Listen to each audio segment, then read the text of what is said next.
नित्यं वेदवाणी प्रवर्तते। गुरुर्ब्रह्मा गुरुर्विष्णू गुरुर्देवो महेश्वरः गुरु साक्षात परब्रह्म तस्मै श्री गुरवे नमः असं म्हणत आपण गणपती बाप्पा आणि गुरुची आराधना आणि प्रार्थना करतो।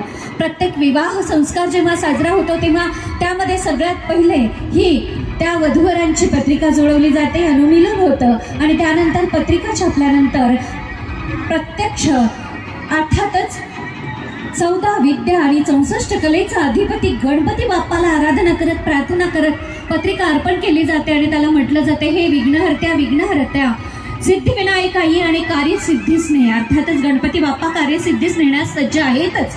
33 कोटी देव वरती अक्षता घेऊन या अतिशय सुंदर नयनरम्य अशा गीताई लॉन्समध्ये आज इथे उपस्थित आहेत। पण त्या सगळ्यात महत्त्वाचे म्हणजे गणपती बाप्पा कुलदैवता यानंतर पत्रिका दिली जाते ते आपल्या आप्तेष्ट स्नेहीजन आणि मित्रपरिवाराला। म्हणूनच तुम्ही सर्वजण आज टिंगरे पाटील आणि कोंडे पाटील कुटुंबियांसाठी त्या देवांचं प्रतिनिधित्व करणारे पृथ्वी तलावरील देव आहात। अतिथी देवो भव या संस्कृतीचं पालन करत जतन करत आज टिंगरे पाटील आणि कोंडे पाटील कुटुंबियांनी आपल्या लाडाची लेक आणि जावाई आणि आपल्या लाडाचा लेक आणि सून अर्थात श्रेयश आणि अंकिता यांच्या विवाह सोहळ्यासाठी खास तुम्हाला सर्वांना आग्रहाचं प्रेमाचं अर्जवाचं निमंत्रण दिलंय। त्या निमंत्रणाला मान देत आपण सर्व इथे उपस्थित आहात। म्हणून पुनश्च एकदा मी शोभा कुलकर्णी तुम्हा सर्वांचं मनपूर्वक शब्दस्मरणांनी स्वागत करते।